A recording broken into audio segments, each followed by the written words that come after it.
Shows on the preview, which is weird because usually it just goes live for it, but I guess since it's a previous, it's not the previous stream. That's why I'm guessing it's probably just giving me that issue. But at least we have this. We're just gonna be working on during lunchtime. We're just gonna be working on just basically updating our little spreadsheet that we have going on. This way you have all the information. Basically, it's just an informational thing for people to be able to view. And we'll add this elsewhere, but it's just basically me filling up the information so that way I can pass it along to you guys once this is complete, I guess you can say. There's a bunch of benefits and stuff like that that need to go. I think I was doing houses. I think I might do that. State houses for now, but like I said, if anybody has questions, just go ahead and ask. Don't hesitate. This is just basically I'm working on stuff kind of stream.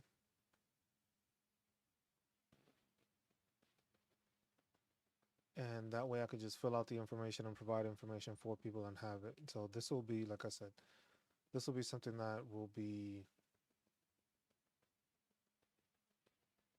generated for people.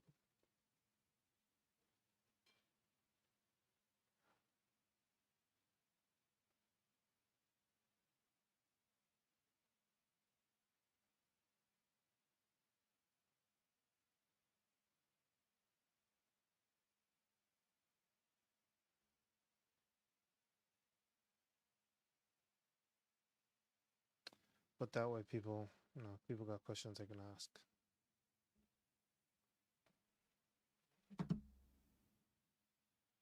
We'll do it via phone here. See how that goes.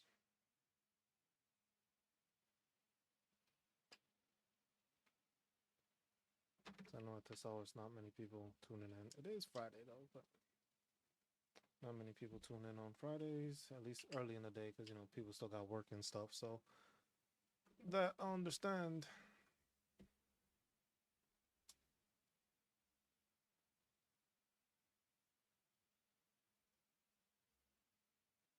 I was gonna go on a walk, but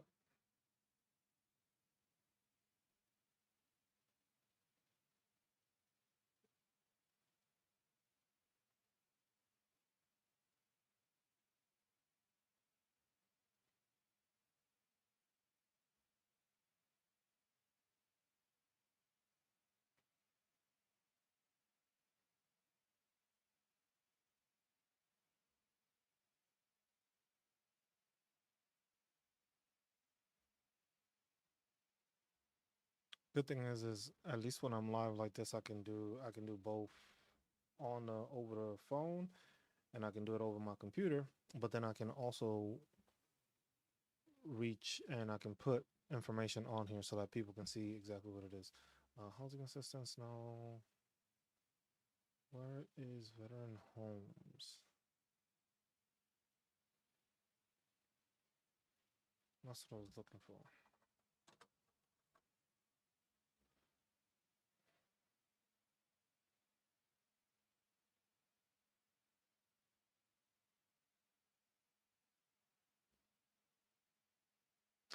I had a site before where I was able to find this information. I can't remember.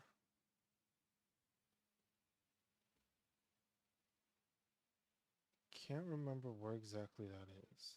Let me see if I can find the link for it and just try to reason out, like, because I know there was like I was able to find like the veteran homes and stuff like that for each location, because each state has their own veteran homes. So it's basically there. Hey, what's up, Annette? I'm doing it on both. I'm on this on that, but if information is needed, I can always message it from the computer onto to here. Uh, how's your Friday going? But this is just basically just to update this. So I would have to go to the Alabama site. Go to Alabama site. Go to Alaska, and then go from there. Go to the veteran homes page from there and do it that way, so I can update it. Good volume, not so good. Uh, I'm not sure. I'm trying not to. Let me see. No, well, that mutes it.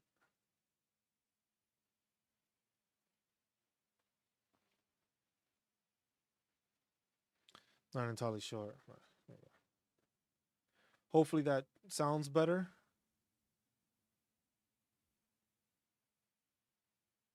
Let's see. Mission. Better friends. Where's the home?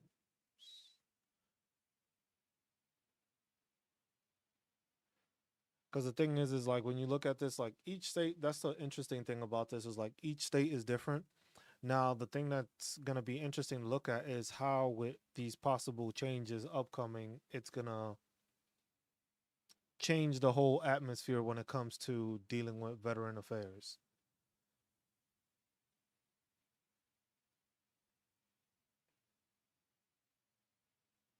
Because a lot of people don't, I don't think a lot of people are paying enough attention as to, I'm Indian Army the best. Hello from the Czech Republic. I got people from the Czech Republic. Cool. I had fun in Prague. I love Prague. I loved Pilsen. Pilsen was nice in Czech Republic. Nice places. I was like, bro, I don't got money for that. You came to the wrong place. I'm here to educate people so that they can get money, not just give money away. But that's the thing with these upcoming changes. I think that's something that people need to start realizing that we are going to go through we're going to go through a lot of changes here in these upcoming months. Once President-elect Donald Trump is in seat, basically, we're going to see how this actually changes things. What I like to remind people is that there's also, because I got a question off my somebody asked on one of my videos. They were like, do I think that benefits are going to decrease and are benefits going to are we going to lose out on benefits in 2025 because of but just like overall that's what they asked. So my reasoning is just like I don't think that the veterans benefits is going to get better this upcoming year because of two factors. The first thing is that they're already proposing the changes to the schedule of ratings. That schedule of ratings change is already going to be something that it's not indefinite. It is not a definite thing yet. It is a document that is being proposed and it's changes that are being proposed, but none of it is certain yet. Then you have the new administration, which is planning to change the VA secretary or the defense secretary. They still have to go through all those motions of changing all the appointees, who's gonna run the VA. You have I can't say the guy's name, and then Elon Musk is going to run the efficiency department, which is crazy to me because you got two people running an efficiency department when that's the whole contradictory to the whole purpose of a efficiency thing when you have two different people running one department. One, it should be one person running it, but you want to have two people running it. um that already is going to be like a conflict of interest already, I see. uh but the thing is the reason I say that is because whenever it comes to veterans information, veterans benefits, veterans anything, the first thing, or whenever there's talk about budget cuts or we need to cut spending or something like that, the first thing that always pops into mind for people and the first statement that most politicians want to go to is, well, we can cut VA benefits. And not saying that they have been cut because they haven't been cut, but the thing is that's always the biggest mention and the first mention that people put out there is just like, hey, we're gonna cut VA benefits. Now, a lot of people are just like, hey, Project 2025 is not gonna be a real thing. It's not a for sure thing. It's not gonna happen. But people need to realize that it doesn't have to be all of Project 2025 implemented. It could just be bits and pieces that they choose to find that are more beneficial to cut spending or to make the budget better and stuff like that. And that's what people don't I don't think understand when it comes to the budgeting when it comes to being a veteran. You are going to go through different stages of where they're going to cut money, where they're going to put money into. The whole issue being that they are very big on this whole contracting out thing for benefits. So basically, so you can get care outside. That has to deal with contracting. That's spending money. You have to pay the contractors or whoever you're contracting in order to get these benefits. You're not just going to get benefits and the money's not going to come from somewhere. The money has to come from somewhere. So there has to be somewhere where these benefits are being paid for. Now, if you are going to contract out, the VA was right now in a budget deficit because of this contracting out. The plan is to provide even more contracting out. So if you're going to provide more contracting out for veterans, that would mean that the bill is going to go higher. It's not going to become a cheaper manner of doing it. So then the question is where do they cut benefits or where do they cut funding from to enhance the contracting part? Because you want to revamp the whole system, that means you're going to try to remove people, you're going to try to fire people, uh, people are going to get laid off. You got to replace those people. Now, the same issue that we have right now, that we have people that aren't doing their job properly when it comes to VA benefits or veterans benefits, it's the same issue where it comes to how are we going to fix it then?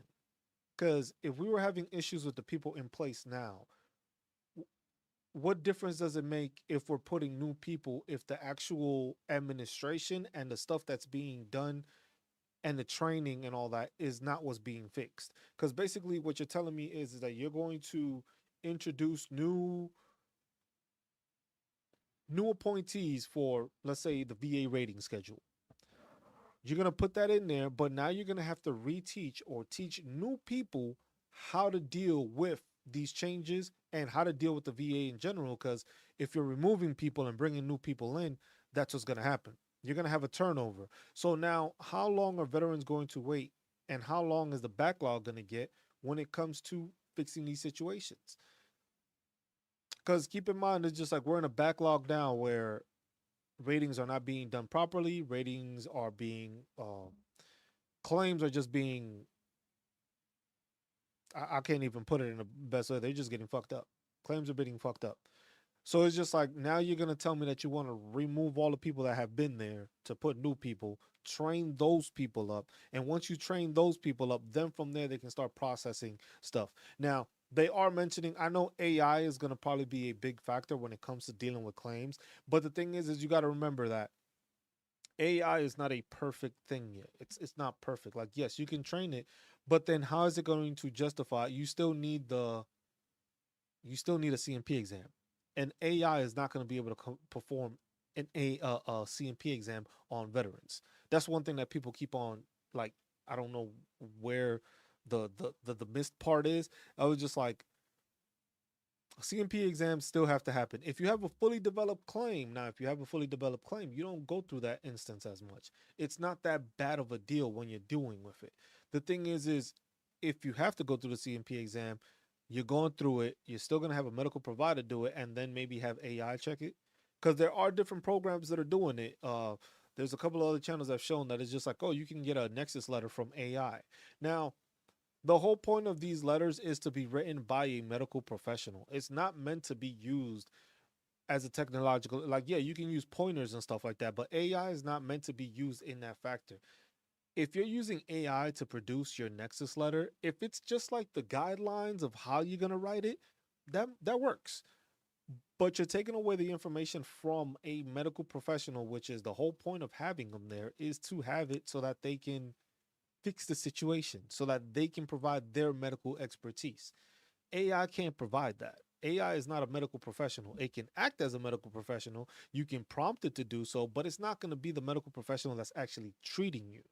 You need to make sure that you're being treated by somebody and diagnosed by somebody, and that person is showing and stating how they've treated you, what they've diagnosed you with, why they believe is connected to the military service. Those are all things that need to be linked basically together, but that costs money. So the thing is when they talk about efficiency, oh, the VA is using too much money, the VA is spending too much money. The thing is where is this money coming from? Where are we going to where are we going to be able to actually make the where are we going to get the money to pay for all this stuff? Because the thing is if we're in a deficit now, money has to be brought to make these changes. To make all these changes, it's going to cost money.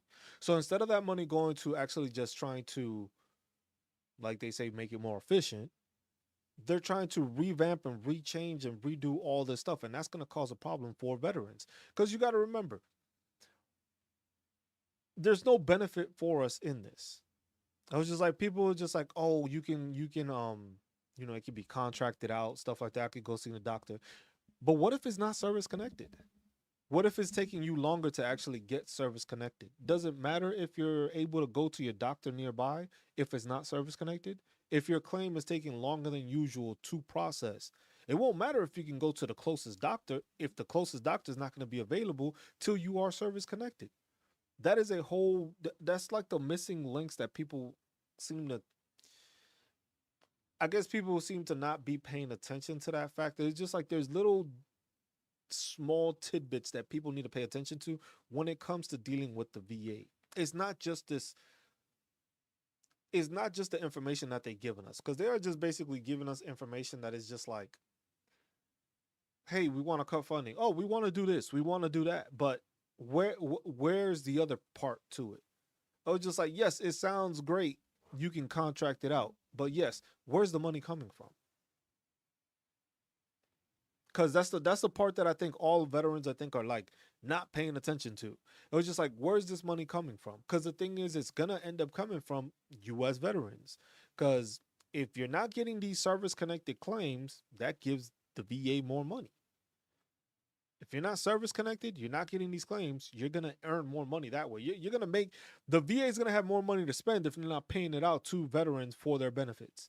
So basically, like, one of those talks is just like how they're trying to remove certain things when it comes to like, I think it was like sex changes and something else. I think it's just like, was it in vitro fertilization? I think I'm not too sure. I have to look back into the Project 2025. But there's nothing that's been put out there. But they're already talking about they want to eliminate that because it's not a service connected issue. So now that's not a service connected issue. The question is where does it stop? Because the thing is if you're gonna say this isn't a service connected issue, that's like, I understand that, saying that. But then it goes to what happens to your secondary claims, because those aren't service connected issues. Those aren't issues that were caused by the military.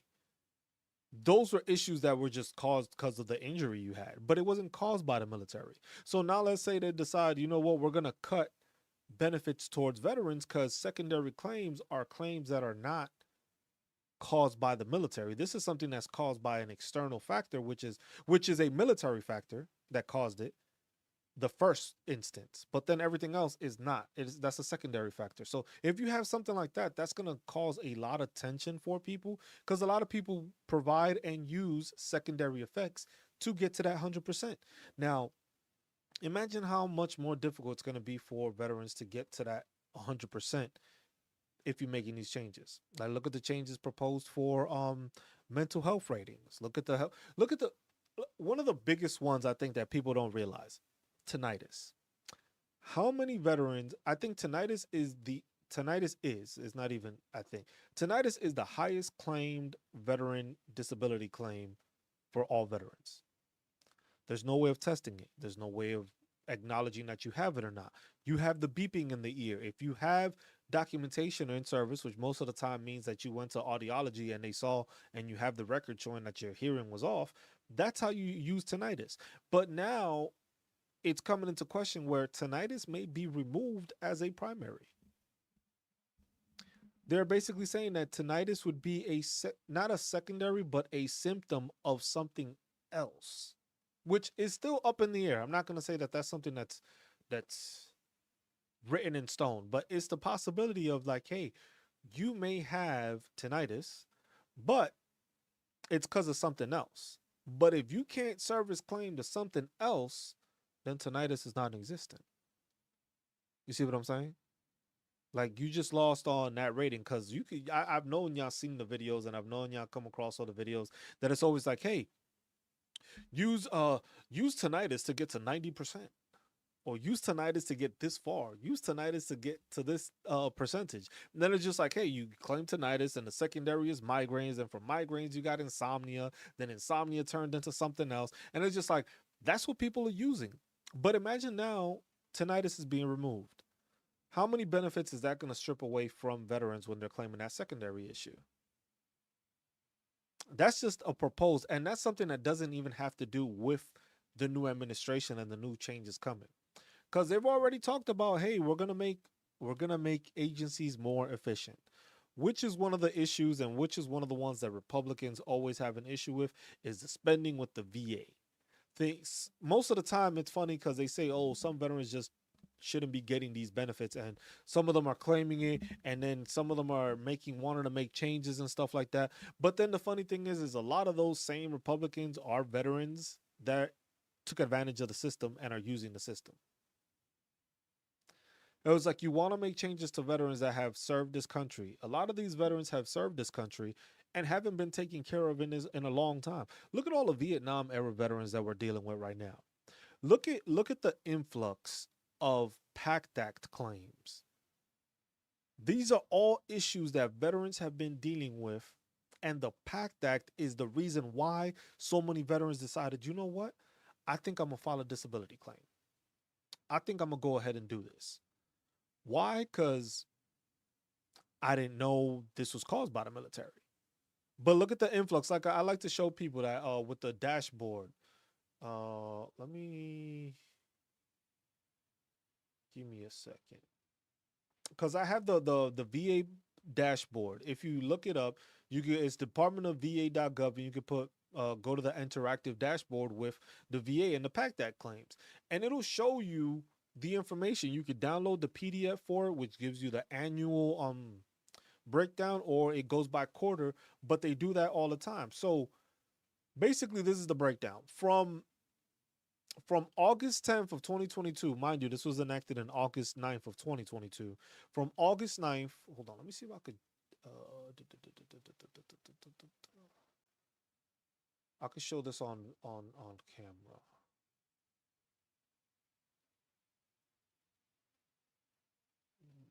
No, Pact Act, yes, should be able to show this.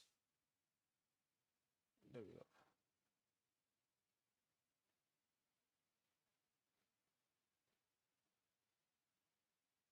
So I should be able to show this now on screen. And on screen, well, if y'all watching here, I'm showing this on if you go and check it out on like PC or your TV or something like that, you'll be able to see I have two streams going. I have this one on mobile, and I have the other one. With the other one, I'm able to show you the videos and stuff like that. It's a lot simpler. But basically, the PACT Act is basically showing the numbers. So com- cumulative cumulative. I can never say that word. I was one of the vets that waited 30 years to file a claim. My hidden shame because of some of the stuff that went on during some of the stuff I went through in the military. And that's the thing, Annette. There's a lot of veterans that are scared and hesitant to file. Some of them didn't know that it was caused by the military. Some just didn't know how to go through the process. But in the case of like the PACT Act, there's been 1.8 million claims made from August 10th of 2022, and they got the last date here as November 9th of 2024. So basically 2 years and 2 months, there's been almost 2 million more filed claims. Mind you, some of these claims would never have happened if it weren't for the PACT Act. So you're telling me that 1.8 million claims were made just off of the PACT Act. So that's how many veterans that basically needed assistance, didn't know they could get assistance, and were caused and went through stuff because of the military, but now they wanted to get their benefits. And now all of a sudden, people want to talk about reducing the benefits and the money going to the VA.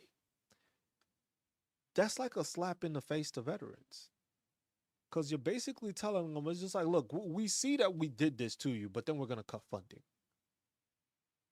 Cause yeah, it's gonna be a lot of funding. It's gonna be a deficit. You had 2 million new claims that from the look, the total PACT Act number acts that have claimed approved is 1.3. So you got 1.8 that have filed, 1.8 million that have filed for the PACT Act because of the PACT Act, and only 1.349 have been actually passed and approved. I was just diagnosed with Parkinson's. I was in the military there. That's a the thing is, look, that's a thing in that. That's the one thing that really triggers me with vets. And it annoys me and it pisses me off. And I don't mind calling them out. And I was just like, I know a lot of people be like, hey, you should just, accept what I was like, no. Some vets are just idiots. I'm sorry. But I gotta say it. Some of y'all just idiots. Some of y'all just think that your time in service was better than anybody else's. And you're part of the problem. Because the thing is just because you went through something doesn't mean somebody else didn't go through better or worse. But the mentality is just like, oh, you're a peacetime veteran. You didn't go anywhere. You didn't do anything. And they think that just because that's the issue, that a person did not go through stuff. Oh, just like people forget you're in the military regardless of if you're deployed or not. You're still in the military. You still are going to ruck. You still are going to do PT. You still are going to uh, train. You're still going to go out to the field. You still going to do all that. That still takes a toll on your body. I was just like, maybe during a deployment, you went through something else, but PTSD happens throughout all of the military, whether deployed or in garrison. You have events that happen in garrison that are traumatizing. Like, so if a person loses a person to suicide just because they weren't deployed, that's not traumatizing? Is that not worthy to get stuff? And that's where it's just like you have to people need to realize that it's just like it's not only that everybody served as part of a team. You were a part of a team, you were part of this nation, and you need to understand that and people need to value that. And the thing is that they don't value that. They try to make it that it's just like one person's service is not better than another. And that's the thing, and that's the problem with veterans right now. It's just like I had it so easy, or you had it so easy. Oh, I went through 4 deployments. I was gone for like 15 months at a time. I was like, bro, you signed up for that. Your time in service is not any different than mine.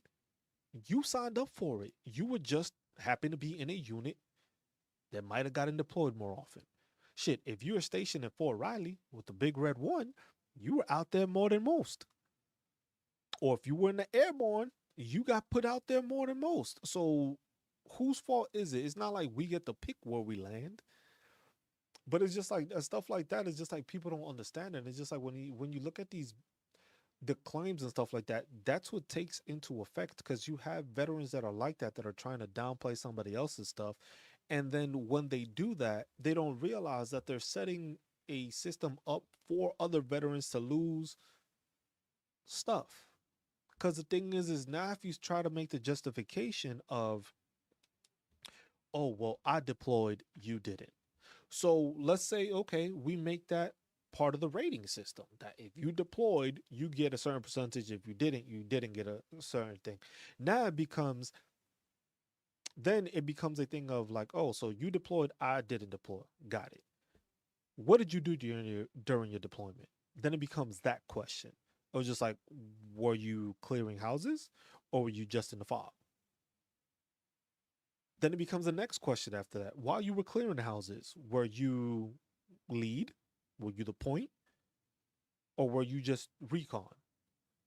Then it goes into other factors. So it's just like you keep on breaking it down. If you keep on breaking it down for service members, it's just like nobody's service is better than none. Look, the only people that I think should be talking any shit to anybody are Medal of Honor recipients. If you're a Medal of Honor recipient, you did that because you was a badass and you did what you had to do. Besides that, if you deployed 4 or 5 times and you came home with just a cab, if you have it, because remember, that wasn't even instituted prior to that. Vietnam, they don't got no cab. They don't got no combat action badge if they were in the army. So what? The Vietnam people didn't go through as much as they did now. So that's the mentality that is just like it hurts veterans because it's like you're trying to downplay what another veteran did just because you didn't get what you wanted or you weren't able to get it. Because it comes a lot of the times to when it just comes to like benefits. A lot of these times it's just like it's those same veterans that'll be like, oh, I deployed all this much and this, and that, and I only got 20%. I was just like, you can't. So who you blaming? The people that didn't get deployed? So it's like those little instances, but at the same time, it's just like you're gonna end up hurting other veterans by saying, "Oh, we need to make this change. We need to make that change." I was just like, if you really wanted to make those changes, make it that the military actually takes care of you while you in service. If you so hell bent on veterans not getting all these benefits, it was like make sure the military does a better job. Make sure, hey, when you first get those first combat boots, make sure they actually have some insoles that are actually good. Cause you beat us through them things, and you gotta remember we gotta break those boots in first thing while in basic training. So a lot of people come up with foot problems already from the get. You just got those boots. You gotta break in brand new boots, rucking, running, doing all this stuff in military gear with stuff on. You gotta do that. It was just like let's make stuff more efficient while we're in service, so that people don't have to deal with it on the back end. But that's not the thought process. The thought process is to try to negate and deny people what they're doing after they've done their service. It was just like, no, if you had such an issue with it, why weren't you complaining? Like, the thing is like most of these people are the same people that are just like, oh, when I was in service, I didn't go. I was too prideful to go. So then you're hurt now, and now you want to complain because somebody that actually took care of themselves did what they had to, but you didn't. So now you're mad at their thought process. And it was like, it doesn't work that way. I was just like, that's the same thing. Now, if you're telling people it's just like, oh, if you didn't deploy, you shouldn't have benefits, then that means you're eliminating everybody else that had anything service connected. So anybody that comes out with back injuries, hip injuries, knee injuries, ankle injuries, shoulder, any musculoskeletal thing, anything, anybody that comes out with migraines, anything, anybody that comes out with like any kind of shit, anybody that has radiation or Agent Orange or any other case, you're basically saying, oh, well, you didn't deploy.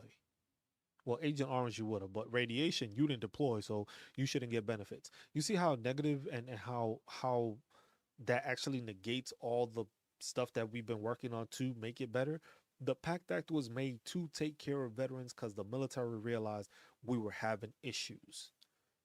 We were causing issues within the military, so we need to take care of these veterans on the way out. Or some of these veterans, like, because you got to think about it, a lot of Vietnam veterans, they're way older now.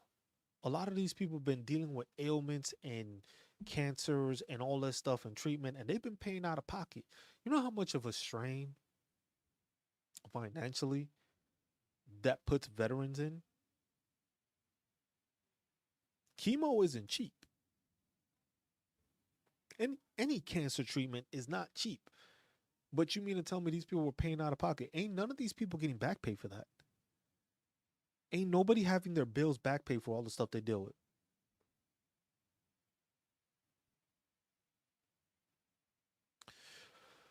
Angel says Greensboro VA denies 6 conditions. Can I file a high level review for 3 and a 09 file for the other 3 simultaneously and keep my effective date? Ooh.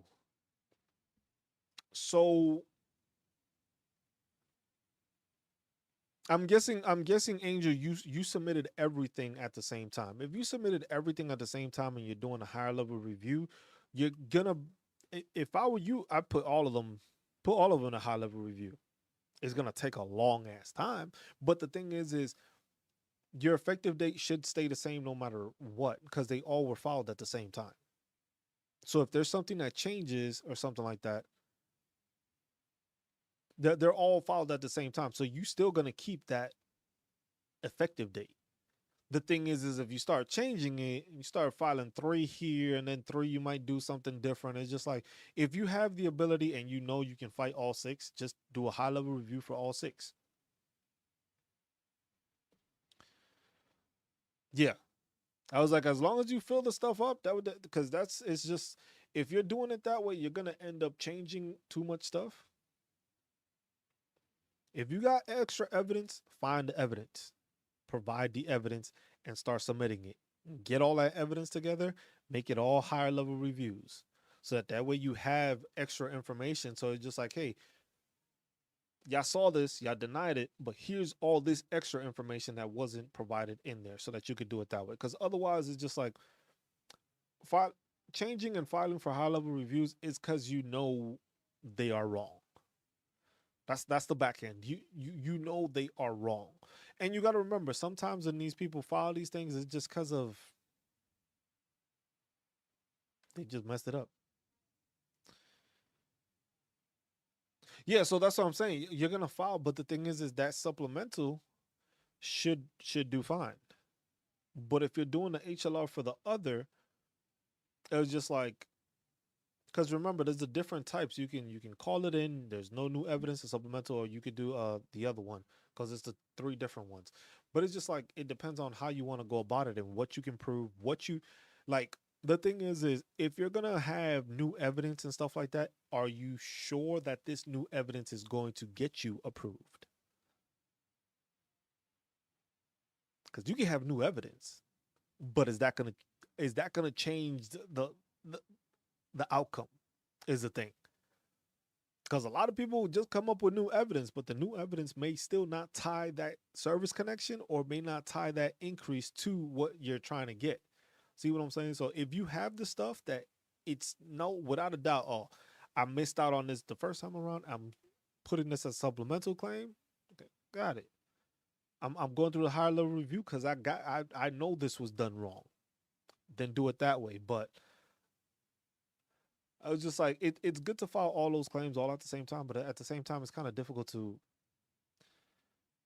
It's kind of difficult. You have time to do it. Make sure all your ducks in a row when you do this, because I'm not sure. The thing is you have to look into why it was denied, and that usually is the higher the better reasoning what it is. You got to make sure you are reading that ratings letter and making sure you are identifying exactly why it is you missed out on this information. Why did you miss out on getting it approved? Because once you have that, then it makes it easier to know what it is that you need to provide. Because you may have, like I said, you may have new evidence, but that new evidence may not do anything. You gotta look at it that way. You gotta make sure that you are making sure that supplemental and the HLR are, you need to solidify your claims and your process.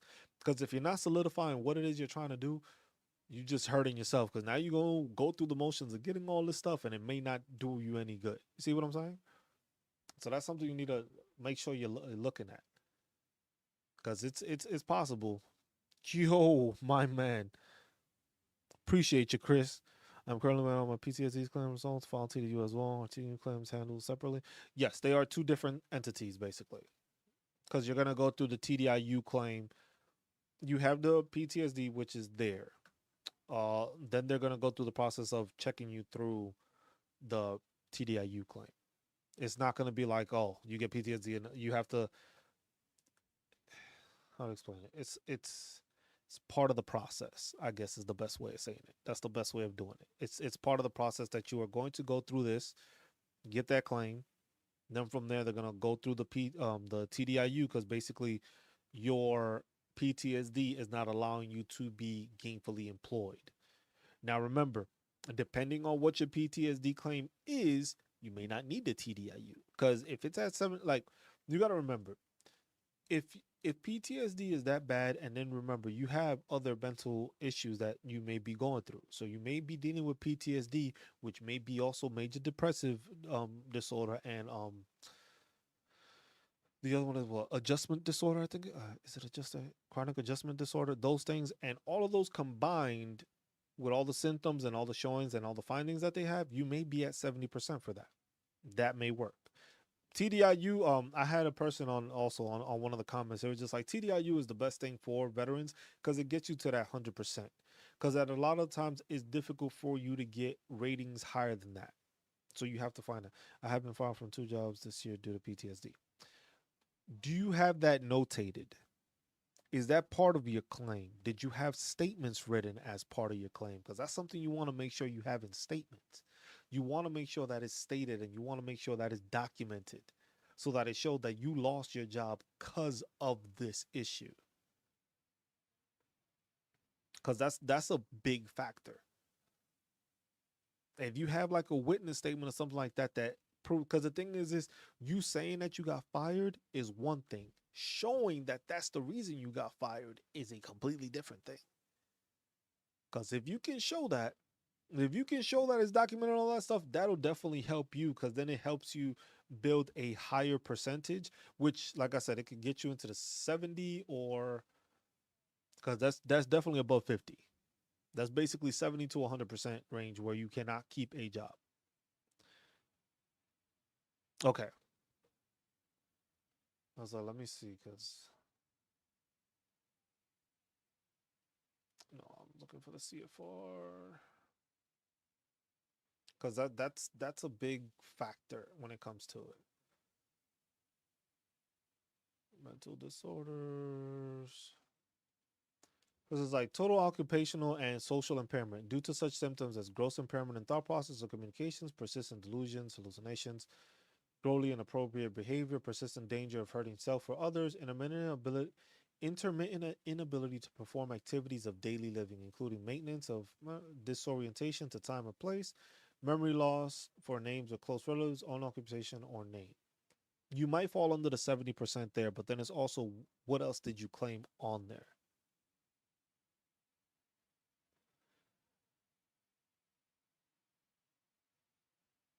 Because from being fired from a job, that falls more into like the 70% range, affecting the ability to function independently, appropriately, and effectively, impaired impulse control, spatial disorientation, the neglect of personal appearance. That one I always find, I always had an issue with that being in there. Difficulty in adapting to stressful circumstances, including work or a work-like setting. So that's what I'm saying. That falls into the 70% range. So what else have you filed? Because the thing is you may be filing for the TDIU, but like I said, working towards it, you can try to get to that regular 100%. Because the thing is the reason I say try to go for the 100% is because the benefits are better. If you have family, you got the Champ VA, you got the Chapter 35, you have those benefits that will enhance you and your family. With the TDIU, the problem I have with it is because it's like the military sees that you are not able to be employed, but you are, if you can try to work, you are limited to the amount you can earn. You can only earn up to the poverty line, which is up to like $15,000, which to me is crazy that the poverty line is 15,000 because I don't know who survives on 15,000 a year. So I don't know how the poverty line is still that low when everything has been jacked up in prices. So that's something that definitely has to be looked into the thing. But like let's say look, you're at 70. If you get 70% for that, you need basically another 85%. But it depends on what else you have things. So that's where it's just like filing for TDIU, better thing because you have that 70%, you got that 40%, you get the TDIU because it's not workable. But the thing is if you're still gonna work on getting claims and getting up there, that's why I think some people go through such a longer process because a lot of people can go and get the TDIU off of the claims they already have. The thing is some people's process takes so much longer is because they're trying to reach that 100% permanent in total. But in your instance, being fired from two different jobs, that's definitely at least a 70% rating on PTSD. So now, depending, like I said, on what else do you have that you've claimed, that may up you even more.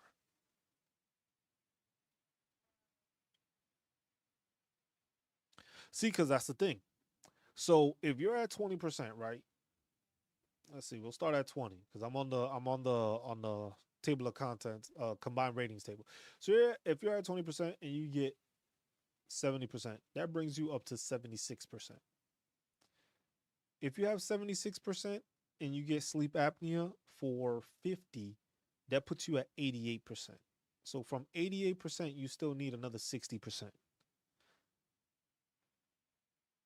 But then that's the thing, you have you would have to make sure that you have the sleep apnea there in order to do that.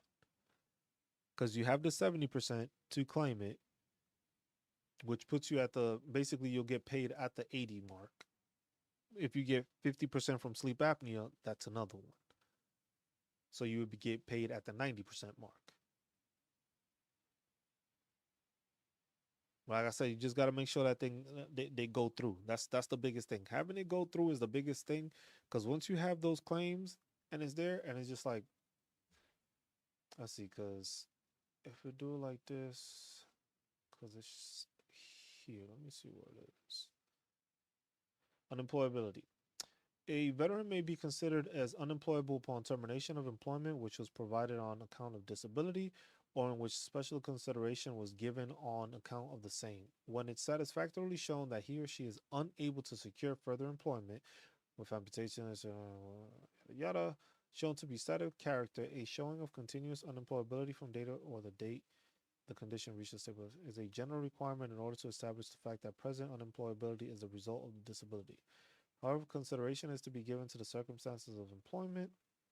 Employment was only occasional, intermittent, trial successful, may be attributed as total disability ratings for. So basically, this is 416. I'm gonna put this in the chat.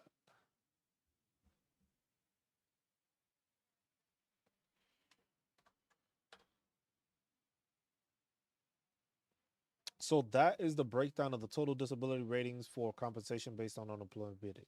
So this is basically the breakdown of it. This is how they clarify it. So basically, if you're looking at that, that's going to clarify your information towards, because it basically says provided that there's only one such disability, this disability shall be rateable at. Excuse me. Let me start from the top. Let me just read this whole thing through. So for TDIU, because this is one of the videos that I was told that I should be making to explain this better, so that veterans understand that TDIU is an outcome and something that can be used to get that 100% pay. Keep in mind that that doesn't give you all the other benefits though. So it's just like it's always great to strive for 100%, but TDIU will still pay you at the 100% mark. You just for some states, depending on your state, you may not get the total property tax exemption, because for some states you only get the total property tax exemption if you are 100% permanent in total. This past election on the ballot for the state of Colorado, I just found out that they put it that they are trying to make an amendment towards the veterans benefits where they will receive that property tax exemption if they are also TDIU. So that's the one thing that there's differences between certain states where if you're TDIU, they don't give you the full 100% exemptions. If you're 100% P&T, they do give you those exemptions. So it depends on let me see if they diagnosis for migraines secondary to PTSD, which I follow. Yeah, migraines, because look, migraines is 50%, sleep apnea is 50%. Um, your PTSD sounds like it's at 70%. Thing is you got to make sure that thing gets approved. But this is basically what it says for total disability ratings for compensation based on unemployability of the individual. Total disability ratings for compensation may be assigned where the scheduler rating is less than total. When the disabled person is, in the judgment of the rating agency, unable to secure or follow a substantially gainful occupation as a result of service connected disabilities. Provided that if there is only one such disability, this disability shall be rateable at 60% or more. And that if there are two or more disabilities, there shall at least be one disability rated at 40% or more, and sufficient additional disability to bring the combined rating to 70% or more.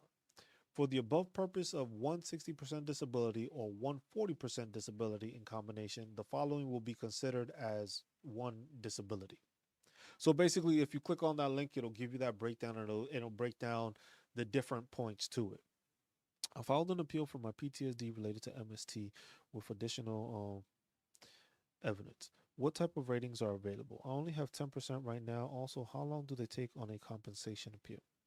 Missy, so Are you trying to find out like what the available rating is that you will get for the PTSD? Is that what you're asking? Because I'll show you this. Because the MST and that it falls under different things.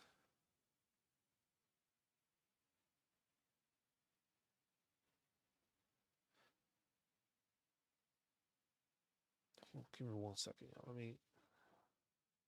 So additional one temporary available.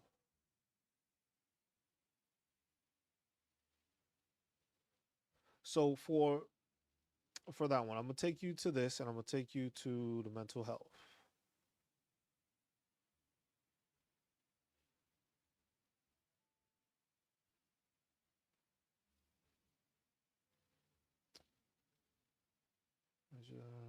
Vascular other anxiety disorders, because this is what I'm gonna put this in the chat so that you can see it. This is what the evaluation for the mental health stuff is. This is how they break this down. So basically, it says mental disorders due to traumatic stress. When a mental disorder that develops in a service as a result of a highly stressful event is severe enough to bring about the veteran's release from active military service, the rating agency shall assign an evaluation of not less than 50% and schedule an examination within 6 month period following the veteran's discharge. So that's if you got discharged because of that reason. Um, Basically, the ratings are if you're at 10, you got 30, 50, 70, and 100. But it depends on the mental health rating because it depends on how you are dealing with it and how you deal with it. That is the biggest thing. So it depends on. So these are the schedule of ratings. Put this in the chat for you. So those are the ratings that basically gives you the breakdown of basically the mental health ratings and what it is. Since it is a MST, it still falls under that. You still have to go through the process. They still do an evaluation and stuff like that, and how it's affecting you and how it does. So that it basically depends on what the percentage is. That's how you get that percentage. They don't do it. If you have any other mental health issues, they will combine them. So basically, they just rate it off of this. So what I just sent you, that's what they rated off of, so that you can use that. All right, Chris, I have claim for scoliosis. Mine has been through high level review. My pulmonologist has marked it as requiring high dose steroids for control, which is 60% rating. Still declined. They keep rating me for chronic bronchitis, which has nothing to do with. So,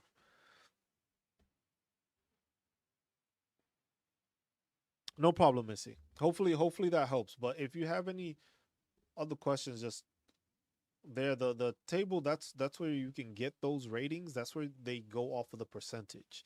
Now, since it is a MST, that's it it's a traumatic issue, so you are probably dealing with PTSD because of that. So that is something that's there, but then you also have to look at different ratings also when it comes to that, because you have that. And let's see, where's the other one? Because that can fall under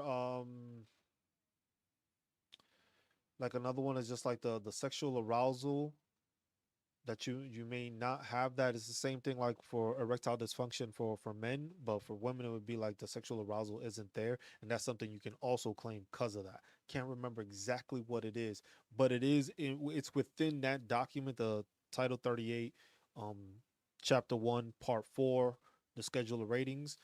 It's within there. I can't remember exactly what it is though. And for Chris, the thing is if you have a claim for something, is your pulmonologist saying that it is caused by military service? Because the thing is, you got to remember, the VA, you can be diagnosed with anything and everything. You have to make sure that the diagnosis and a nexus letter is providing that connection that it was caused by the military. So it is service connected. The bronchitis or the claim, because you got claimed for pulmonology. Your pulmonologist is you're claiming sarcoidosis. So it is service connected. and you went through a higher level repeal and they still denied it. So high doses. When you say that your pulmonologist has marked it, do you have the documentation showing that? Did you present that? Did you file that information?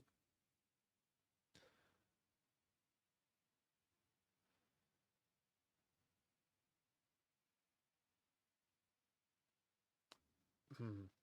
In cases like that, Chris, sometimes the rare cases when I say that you might need an attorney, that's one of those cases. Because the thing is if you have all the info, you have the nexus letters, you have documentation stating all that, and you have all that information there, you may need an attorney to actually fight for you on that behalf. Because if basically you have a service connected and you have, oh, okay,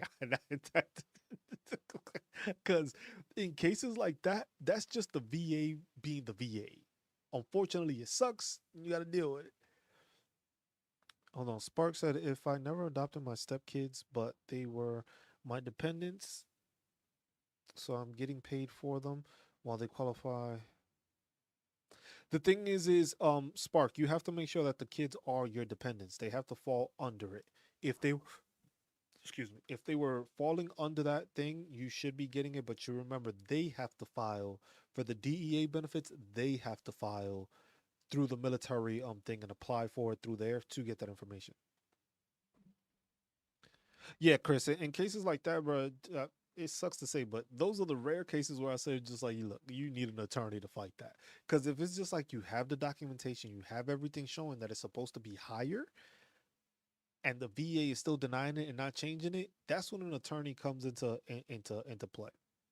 So Spark, like I said, if you haven't adopted them, but they were on your record and you were getting paid for them already, they should be in the system for that. But what people need to remember when it comes to kids going into higher level education for college, you have to go out of your way to make sure you are contacting the VA. Because once they hit 18, bro, that shit just falls off. They are not going to call you. They're not going to ask you, hey, is your kid going to school? They're not going to do none of that. You have to make sure that you are contacting the VA like, hey, my kid is going to be enrolled in school. Then you're going to have to provide the like enrollment paper and all that documentation. But you have to make sure you are letting them know, hey, Chris, no problem, man. You have to make sure you are letting the VA know, like, hey, my kid is in school, my kid is in college, or my spouse is in college. They're going to attend. This is the documentation. This is it. And you'll file, you'll go through the, I even think that was one of my like questions that I put on my community page. I think that was one of the questions I asked too. Let me see. I think it was. I was like, one of the questions I asked was like, what form? No, that's dependency. Chapter no. Which form is used to apply for dependents educational assistance? Form BA form 22-5490. It's funny because I was just asking one of these questions on my community thing too. Um, yeah, if y'all don't know, I do that now every day, Monday through Friday. I am providing a community based question. So basically, it's just random questions having to do with VA benefits, dealing with VA stuff, so that people just start getting awareness and start figuring out. Because some people don't know what the forms are. The forms is like numerically bonkers.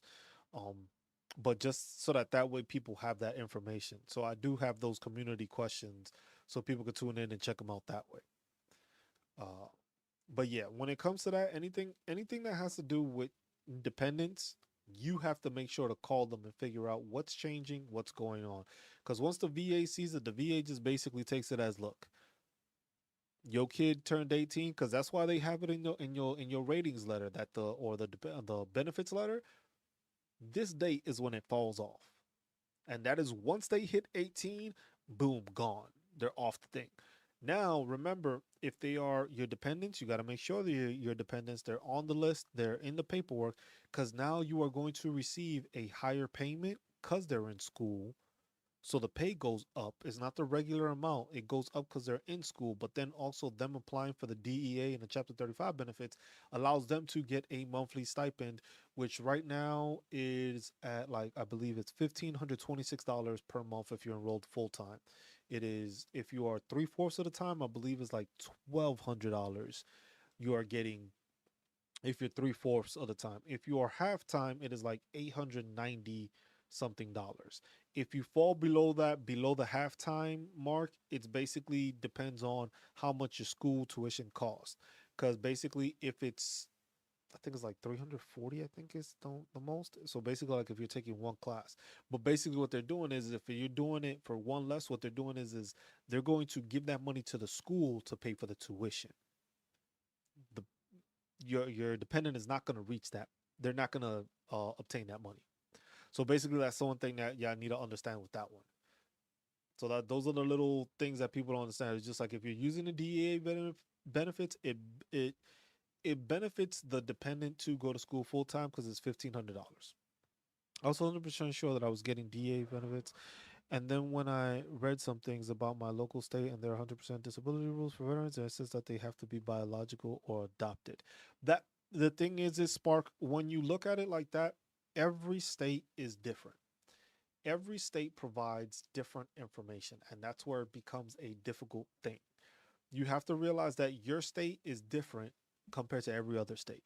Some states, if you're 100% PNT, your dependents don't pay school. There's the Hazelwood Act in Texas. There's another act in California where it's just like they may not pay for school. I believe New Jersey has the same thing also, but it's just like they don't pay for school. In some states, they have specific criteria and specific things that are basically like, hey, you can only use, you only get this benefit like this. They still get dividends, I think, but not the state tuition. Indiana, hold on. Let's go to Indiana. Let's see. Kansas benefits. No, it's Kansas. Let's go to Indiana. Education benefits. Okay, let's see. So for Indiana wartime veterans, high school, diploma. So it says for Indiana, financial aid for service members and families. Indiana offers several educational benefits to resident service members. So tuition and fee exemption for children of deceased or disabled veterans. Provides 100% tuition and regularly assessed fees for children of deceased veterans and a portion of tuition and regularly assessed fees for children of disabled veterans. 20% of tuition plus the percentage of the veteran service connected disability. Funding is limited to 124 credit hours and may be used for undergraduate and professional degrees. They have one for the Purple Heart recipients, uh, supplemental grant for children and spouse of Indiana National Guard service members, tuition and fee exemptions for Purple Heart recipients, Soldiers and Sailors Children Home provides 100% of tuition and regularly assessed fees for students who are former students or graduates of Morton Memorial High School and former residents of the Indiana Soldiers Sailors Children's Home. I don't know how much that helps. Um,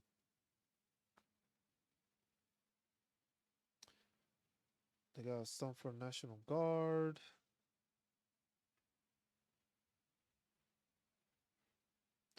So here's this link.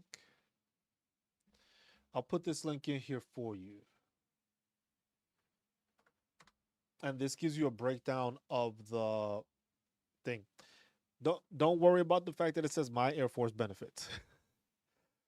If anybody in the chat, if you are looking for any information, when it comes to, I was just like most people probably won't even come back to the channel after, but if you are looking for information, there is this site right here. That one is a My Air Force benefits, and then there's a like a My Army benefits. They still provide the same issue. They still provide the same information. What happens is that basically you can go to like the state territories. The state territories will provide, and you will click on either one of those. You will click on any one of the territories, basically whatever state you're in, and it will provide you a rundown of the benefits that are there for it. Keep in mind that this is basically it basically highlights military and veteran benefits. Now, you got to keep in mind these are military sites. When they keep on getting updated, look, this one it says for Indiana says document reviewed 20 February 2024. We just went through an election. A lot of stuff gets put on the ballot. So that's why you have to make sure like this is an overview of some of the information that is available to you, but you still have to do the research just to make sure that it's up to date. Because with all these changes coming up, like I said, for the state of Colorado, they just added it that they were trying to make it that the 100% property tax exemption was only for veterans that are 100% P&T. What they're trying to do now is that they're trying to make it that it is for 100% TDIU also. So, but I'm not sure if that passed or not, but that was something that they tried to basically implement. So, those are things that people need to realize. Like, there's tons of benefits out there. You just have to check with your state. When it comes to educational benefits, tax exemption benefits, driver's license, license plates, fishing, hunting, parks and recreation, uh, even has health insurance benefits, unemployment insurance because some of the processes are different. Um, that's all there. Most of the stuff is there, but keep in mind you just have to make sure you are looking to see that it's updated,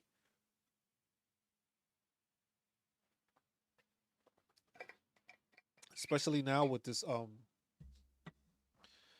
the possible upcoming changes that may be coming to light um within the next couple of months. That's where you need to make sure you're paying attention to what your state is doing because each state operates differently.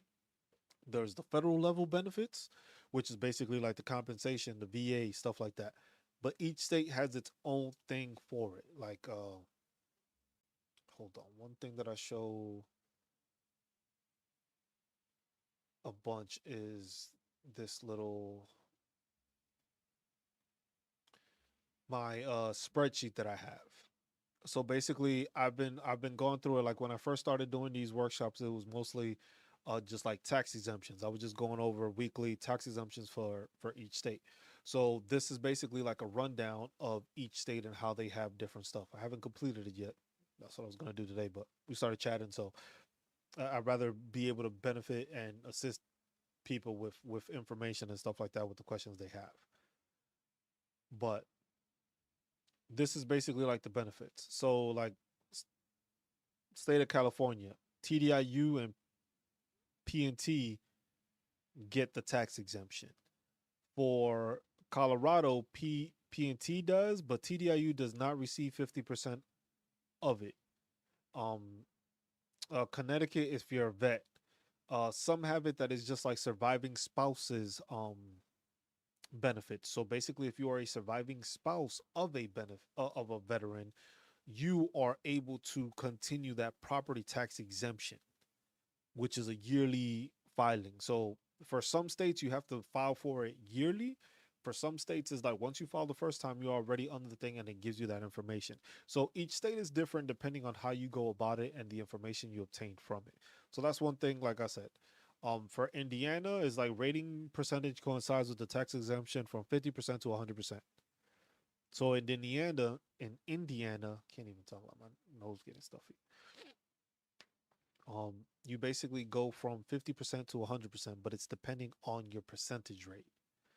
And some states have it like that, that it's just like your property tax exemption. Because remember, taxes gonna come up. We gonna start filing taxes soon. That's something that I'll probably try to brush up on again and start giving that information back out to people. That is just like your property tax exemption. You being a veteran, just because you're not 100% P&T does not mean that you are not going to receive a tax exemption. Some of these tax exemptions are dependent on your rating, if you're P&T or not, if you're TDIU, or whatever the case may be. But your state is different. Each state is different. There hasn't been any of the states that I've gone over that have had the same process. There's either one tweak here, one tweak there. The money differential is different. Some of them provide 100% property tax. Some of them provide a percentage of it. Some of them provide, depending on your rating, what the percentages you get. So those are things that is just like you have to pay attention to. But it's a whole bunch of information that's there.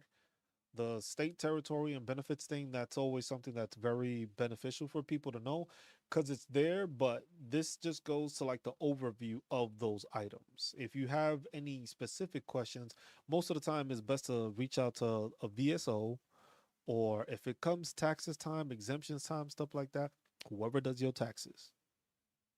It's like, hey, I'm trying to find out if, as a veteran, I get a property tax exemption. There you go. If it comes to educational purposes, if you have dependents going to school or something like that, you can ask them, like, you can go to the school and have the dependent ask at the school, like, hey, do you have like a military liaison office? Which most of the time they do, because they know they accept the GI Bill or the Chapter 35 benefits. So that's going to them. It was just like, hey, I know that this is covered here. What other benefits can I get through this school? Because, like I said, sometimes it's like legacy programs, sometimes it's like tuition assistance, sometimes it's grants, or sometimes it's even scholarships provided in your state. Now, that one is a whole different topic that I've still been trying to figure out, like a specific source to find, because each state also has grants and scholarships. So people forget you can use, if they're using a GI Bill, if your dependent is using your GI Bill, that's a GI Bill. They can get the Chapter 35 on top of it. It's not like it's two different. It's two different entities. Because one of them is because you are 100% PNT. The other one is because you gave them the GI Bill. Two different entities. And then if there's scholarships for that school or for veterans and stuff like that, all that stuff adds up, and it makes it a lot easier for you to send your dependents to school because you can start putting those things together. So that's something that people need to realize also. All these, a lot of these benefits coincide with each other. And also, if you're using it, you could use the VRE program. You could transfer your GI Bill if you were able to while in service with the requirements, and you can use the VRE program, the Veteran Readiness and Employment Program, and you can basically get a GI Bill for yourself to get school training, technical training, or whatever the case, and they can use your GI Bill and use the Chapter 35 benefits. So it's like a lot of the stuff can be goes a long way, and especially when it comes to property taxes. If you can file property taxes and get some money back, that's a win. Like that's a win regardless of what you're doing. That is an automatic win if you're getting money back from your property taxes. But like I said, this is basically the breakdown. It has it, it even has it for Hawaii, Guam, Puerto Rico, and the U.S. Virgin Islands. So basically the territories, which I also do have on this spreadsheet. I have it here, but here basically I have the information breakdown, of each state, their veteran affairs link, the amount of veterans population as of 2020, the veteran population as of 2021, the senators and uh, committee members that you have.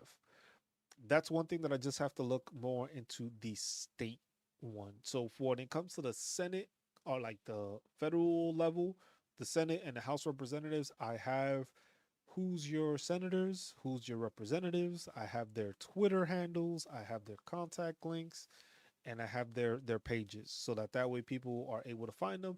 Because hey, if you need to contact your representative, do it. If it comes to even with a claim or something like that, do it. If you having an issue, use your representative. They're there for a reason. They are there to vouch for you. They are there to do the work for you. If who was it? Chris was still here. If you dealing with the VA, send a letter to the to your representative, your state representative, House representative, whoever in your Congress. Send them a letter and be like, look, I'm dealing with this issue. I've been dealing with this long. I have an attorney. Just explain what you're going through, and they're gonna reach out to you because they always reach out back. They're gonna reach back. They're not gonna go without answering you. That's the one thing. It was just like that's the last thing they want to know. Is just like, oh man, my this veteran called me and he left me an email, whatever, and I didn't respond to him. They always try to get back to you because they want to make sure you are taken care of because you're representing them. So that's a bad look for them. It's like you're asking for assistance and they just disregard it because that's something that can be used against them basically. But always keep that in mind because each state, like I said, each state is different. Then the service officers and stuff like that. This one I might take is just basically your veteran service officers, and it gives you the link to where they are. This is for Alaska, and it tells you what it is. So basically, this breakdown is if you need to find a VSO, I have them here. Basically, so you have the information to find all the VSOs in your territory, and you can search for it. Go look into it in a deeper manner, so that way you okay. This is the closest person to me because VSOs are usually recognized by the VA. Now you have agencies, you have consultation groups, consultation communities, all that stuff. You have all that available. I never suggest doing it. If it's a VSO, I suggest it. If it's like a claims agent or something like that, if they're asking you for an absurd amount of money just to file and deal with your claim, just come to this channel and just ask questions. I'll save you thousands of dollars, and then you'll earn more too. Um, because that's the one thing. That's the one thing I'm always against that. I'm always against having people pay for something that it's free. All this information is out there. All this information is there, for you to use, obtain.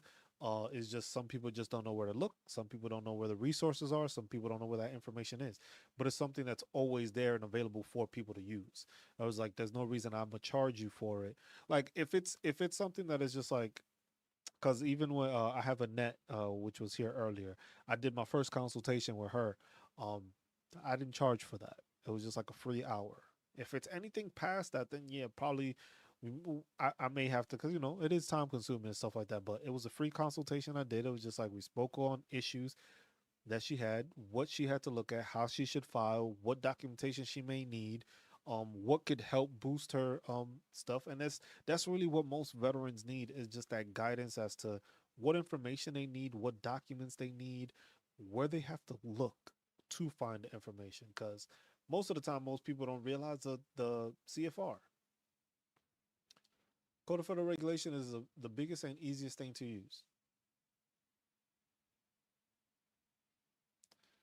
That is the biggest and easiest documentation you can use to get your information. You use the scheduler ratings, that gives you all the information you need to get stuff, to get answers, to get what your rating can be or what it should be. It gives you even a little breakdown of how to um combine all your ratings. I have a video on that also on the channel, basically explaining VA math. I have that there just in case you don't understand, because it is very important for you to know what your actual percentage is. Once you know what your actual percentage is, it is easier to know and justify and understand, okay, this is what I need to get to 100%. Remember, 100% means 100% scheduler, or 100% TDIU, or 100% permanent and total, or 100% temporary. The temporary one, nobody wants that one, because that's usually just because of you had a surgery or something like that. You don't want that. You never want that one. But the scheduler is like, you made it to 100%, but the VA might find that you're not gonna stay at 100% because some of your issues may get better. The TDIU, we went over it earlier, is basically, hey, if you have those ratings combined like that, uh 70% rating or 60% rating, 40% rating, it just has to be over the 70 mark. That's TDIU. It's a lot easier to file for TDIU because you just showing that you are not able to complete, um you're not able to file that way. Clean these glasses. But that's the one thing. So those are the ways you would go, and those are the metrics to use. But that's something that people need to realize. You have to be able to provide that information, provide your documentation, provide that stuff. I was just like, it's not a simple task. That's the one thing. I think the one thing we need to understand as veterans is just like, look, we know what we have to do. The thing is it's not going to be a overnight process. When it comes to getting diagnoses, getting medical records, getting documentation, getting buddy statements, personal statements, slave statements, um, imagery, all that stuff, it does take time. Then you got to remember the VA takes time. I saw a video earlier that it was just like going through the 8 steps of how long it takes to get a VA claim processed. I turned it off. And people probably wonder, why would you turn it off? It was just like, because the thing is that is just basically the guidelines of how the process should go, timeline wise, when everything is correct, when there's no backlog, when there's no errors made by the VA, where they didn't miss a piece of documentation or they didn't miss this, they didn't miss that. That's where people need to realize that it's just like those steps are there for a reason, but they vary in time because of depending on your stuff. If you have a fully developed claim, which has all the evidence, all the stuff, your claim will come back a lot faster. Even with a backlog or not, if you have all the documentation, everything showing that what you're claiming is there and can be shown, it's easy. They don't have to worry about a CMP exam because the CMP exam is not automatic.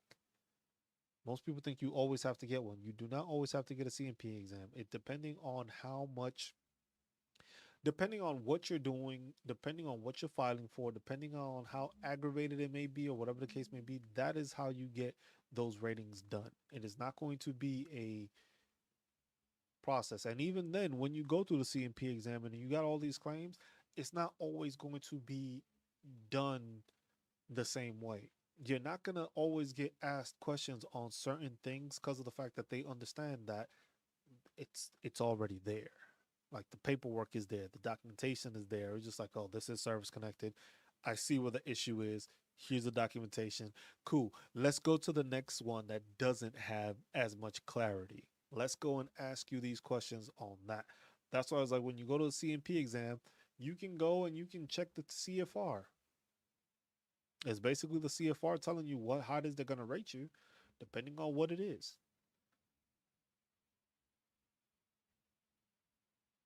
The CFR gives you the breakdown. You can go to the table of contents, gives you the breakdown. As I always show people the same thing. It gives you all the different ones. And that's the one thing. The more important thing about you guys as veterans, excuse me, getting to 100% is that you have to make sure you are notating all of your issues.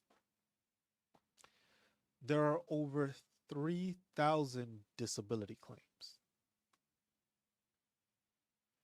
Within this Code of Federal Regulation, the Schedule of Ratings, there's over 3,000 different ratings you can claim. Now, like I told, you're not going to fit all of them. All of them are not going to be something you can claim. But I bet you there's a bunch in there that you didn't even think you could claim that you haven't claimed. There's a ton of disability claims that you can claim that you didn't even think to like, damn, I could claim for that. Damn, I can actually put a claim for this. The amount of people that I've surprised, it was just like, you can claim this, right? And they'd be like, what? I was like, I didn't know that was a claim. I was just like, yeah. It was just like, there's all those so many instances where it's just like you have to look into all the stuff you're dealing with. Look into all the issues, everything that may be hurting you, anything medical wise that you've gotten seen for. Try to see, look, ask your doctor. It was like, look, are you diagnosing me with something or is it this issue?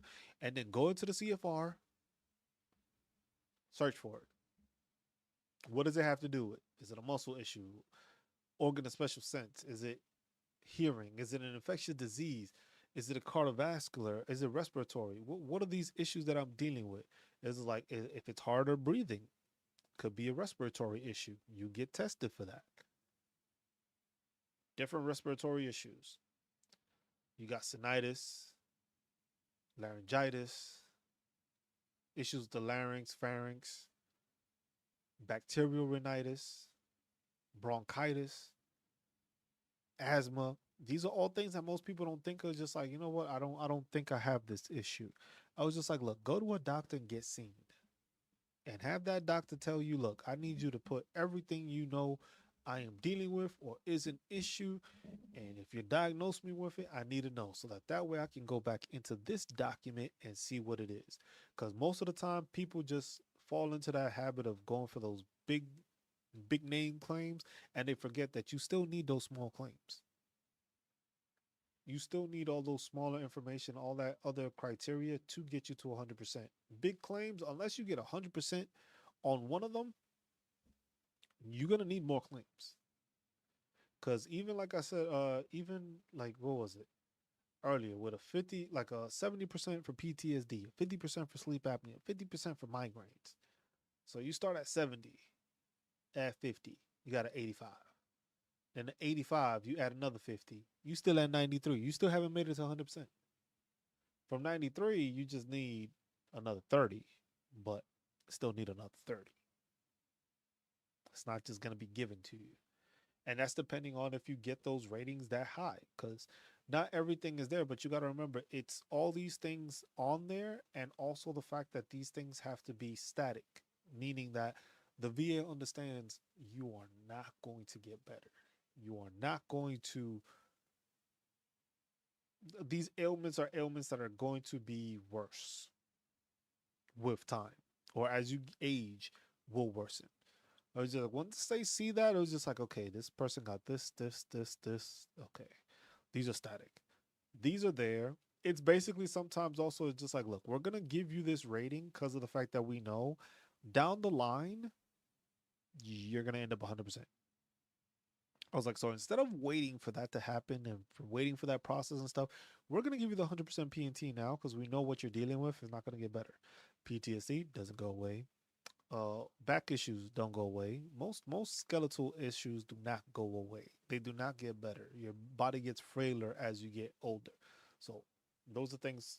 Those are the different things that people need to realize. But you have to claim everything. Everything that's in here. You have basically a cheat sheet. I don't like calling it that, but that's what it is. You got scars. That's something you can claim. Claim scars. Most people got scars from their time of service. Didn't realize they could put a claim in for it. Depending on the size of it, you get a percentage for it. Your fingers. If you got arthritis in your fingers, each one of these is 10. Something people don't claim. Um,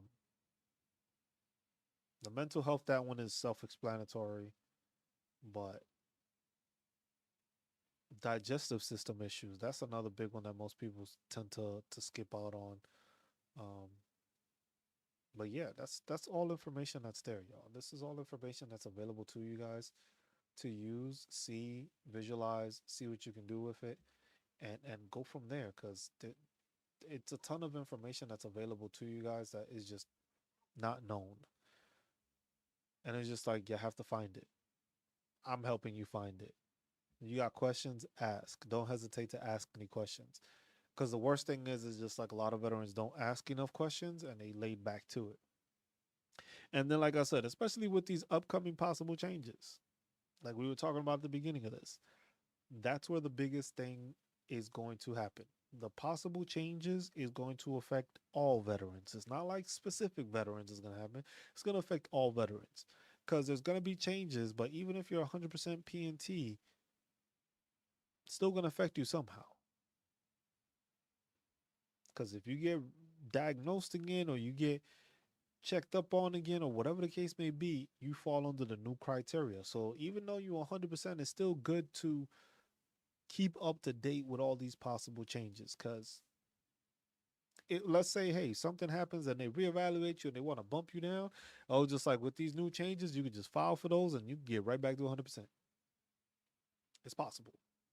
Not saying it can happen or can't happen, but we don't know going forward. We don't know what these benefit changes. We don't know what these reduction changes are. We don't know how the VA healthcare is going to be working.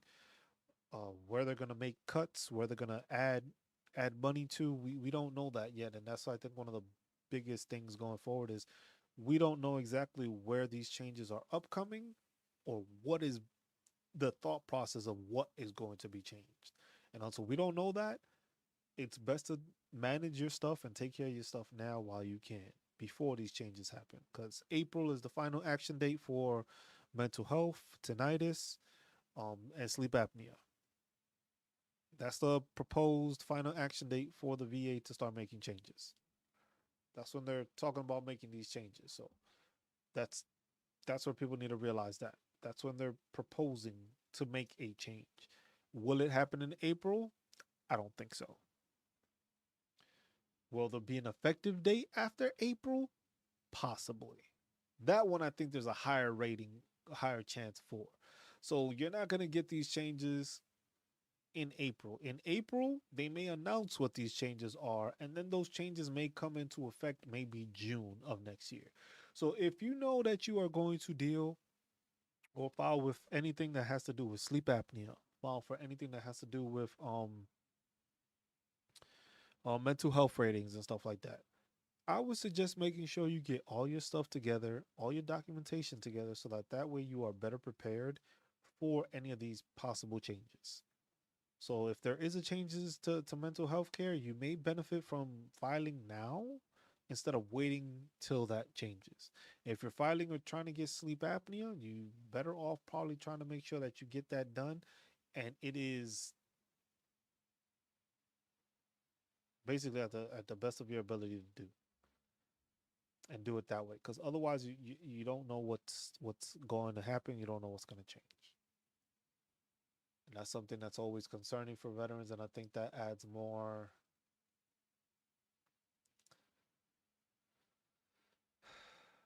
I say it adds more,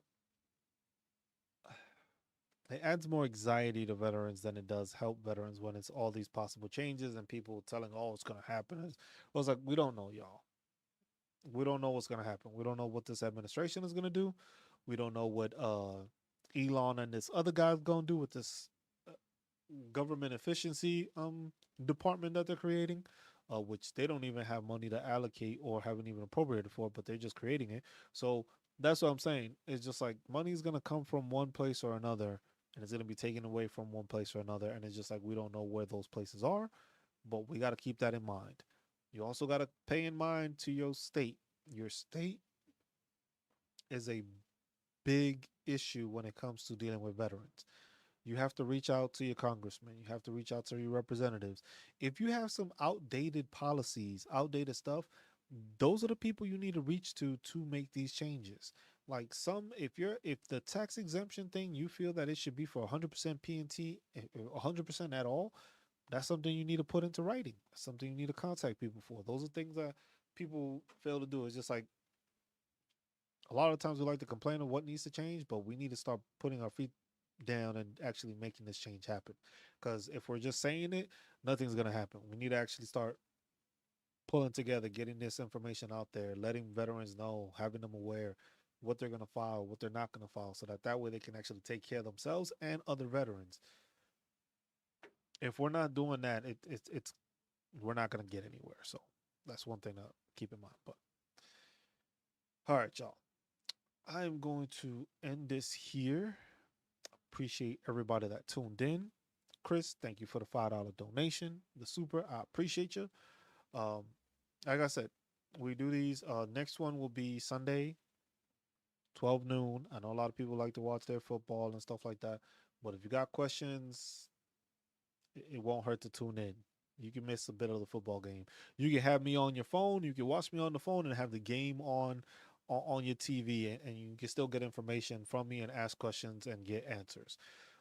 But yeah, we'll end it at that.